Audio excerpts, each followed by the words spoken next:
уникален гол. Валентин Христов от Old Boys. Един гол почетен за вашия отбор срещу отбора на Лордс 5-1 загуба днеска. Няколко думи за изминалата среща, как протече тя, имаш ли груба игра, какво се случи, защо загубихте така драматично? Загубихме срещу много достоен съперник. И добър съперник. Имахме и положения, но момчета играят организирано и постоянно. И ние същи, пък ние сме нови, още не можем да се сформираме.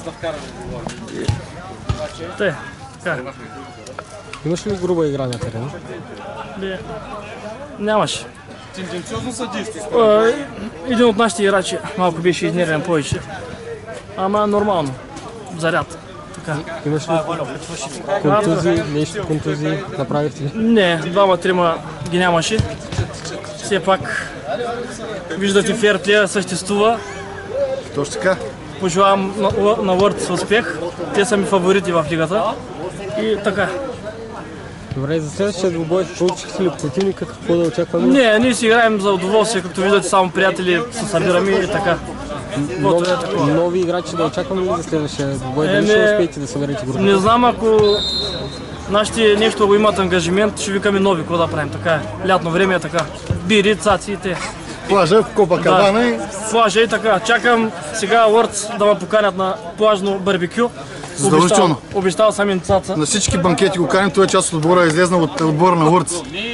Така че и част от отбора на Old Boys са момчета, с които сме почнали да играем изобщо в лигата в футбол, така че смятам, че добри познати сме всичките, така че смятам, че се получи добре. Добър футбол. Всичко е шоу, идваме колкото да се изпитим. Пак кой ще би, кой не, приятели се оставаме така и бием по една бира и така. Добре, благодаря и успех за начало. Какво продължава интервюто? Продължаваме интервюто с Явор Жеков. Казахте, приятелски двубой се изигра, така в добро настроение, нямаше груба игра, разбрахме от Валя Христов. Да, нормален футбол, добра игра, хубав двубой, корав съперник, доскоро бяха и лидер в класирането. Познати момчета, както казахме. Можем да благодарим на Валентин Христов, който само един гол отбеляза. Очакваме да отбележи малко повече, но качеството можеше и за два да го борим той. Така че, хубав футбол. Да очакваме ли да играете зад кулисите и да привлечете Валентин Христов във вашия отбор? Както казах, Валентин Христов е бил винаги част от нашия отбор, макар че играе в други. Просто е добър самарянин и ходи да помага на другите. Пак казвам, добър екип. Гошото, другия Гошо, като цяло момчета са играли при нас, така че виждате, че нашата школа е добра. От нашата школа са добри футболисти. Прояви се отново таланта на Илия Русев. Няколко думи.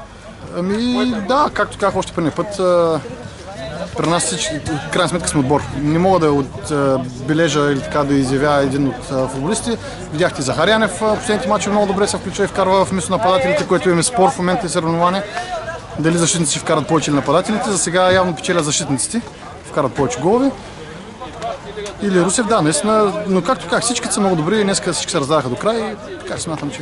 За следващия матч какво да очакваме от вашия отбор? Комбинативна игра или? Винаги за публиката. Ще играем, каквото стане, в крайна сметка, пак казвам, мач за мач. Добре, благодаря и успех.